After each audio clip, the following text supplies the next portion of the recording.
सब परिवारहरू क्रुजमा छन्। यताको पखेटा त आउँदैछ, नयाँ पखेटा आउँदैछ यहाँनिर होइन। यहाँ पखेटा नयाँ यस्तो पलाइरहेको छ। यो माउ परिवारहरू सब क्रुजमा गइरहेछ। यस्तो छ पखेटा चाहिँ, यस्तो कप भएको छ। पखेटा त राम्रो छ। यति त 9 र 10 9 नै ठुलो छ अझ होइन बाउ, आफ्नो झरिरहेको छ।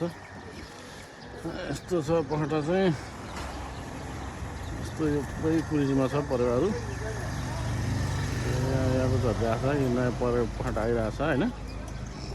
परिवार चाहिँ राम्रो छ, यो एकदम बच्चा उडाउने 100% 100% रिजल्ट भयो पऱ्यो। अहिलेसम्म यसको बच्चा नउडायो भन्ने रेकर्ड छैन।